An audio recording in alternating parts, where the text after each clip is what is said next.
মই সদায় এটা কথাই কৈ আছোঁ যে বিজেপিয়ে ইফালে যুদ্ধ ঘোষণা কৰি দিলে। আমি দেখিছোঁ যে বিজেপিয়ে ইতিমধ্যে হিমন্ত বিশ্ব শৰ্মাই আমাৰ টকাৰে মহিলাবিলাকক 10,000 টকা দি মিটিং কৰি তেওঁলোকৰ কেম্পেইন প্ৰথম ৰাউণ্ড শেষ কৰিলে। দ্বিতীয় ৰাউণ্ড শেষ কৰিলে আপোনাৰ নৰেন্দ্ৰ মোদী কানি হয়নে না? আৰু তৃতীয় ৰাউণ্ড শেষ কৰিব এতিয়া এইবাৰ ধৰ্মীয় বিষয়ক লৈ বটদ্ৰৱাক লৈ আপোনালোকে তৃতীয় ৰাউণ্ড শেষ কৰিব। এতিয়া বিজেপিয়ে তৃতীয় ৰাউণ্ড শেষ কৰিবলৈ গৈ আছে, কিন্তু আমি ঐক্যবদ্ধভাৱে এতিয়ালৈকে বিজেপিৰ বিৰুদ্ধে আৰু এই চৰকাৰখনৰ দুৰ্নীতিৰ বিৰুদ্ধে মাত পাতিবৰ কাৰণে ঐক্যবদ্ধ হৈ আমি এলায়েন্সটো ঘোষণা কৰি দিব লাগিছিল।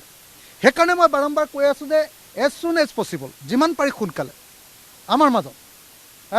আমাৰ মাজত ঐক্যবদ্ধ হৈ বিজেপি বিৰোধী আমাৰ যি এলায়েন্স, সেই এলায়েন্স শক্তিশালী কৰিব লাগে, আগবঢ়াই লৈ যাব লাগে, আৰু যিমান পাৰি সোনকালে আমাৰ মাজত ছিট বিতৰণ কৰি যুদ্ধৰ কাৰণে সাজু হ'ব লাগে, আৰু বিজেপিক 2026 চনত ব্ৰহ্মপুত্ৰত উটুৱাই দিব লাগে। এইটোৱে কথা, বেলেগ একো কথা নাই। যিমান পাৰি সোনকালে সেইটো হ'ব লাগে। যদি গুৰুত্ব নিদিয়ে তেতিয়াহ'লে নিজৰ লোকচান। আমি একলগ হ'বই লাগিব, আৰু একলগ হোৱাৰ বিনে কোনো বিকল্প নাই। আমি সকলো মানুহে একলগ হৈ দিয়াৰ লগে লগে অসমত এটা মেজিক হৈ যাব। যদি কোনোবাই অকলে খেলিব খোজে তেতিয়াহ'লে ছুইচাইড কৰা হ'ব।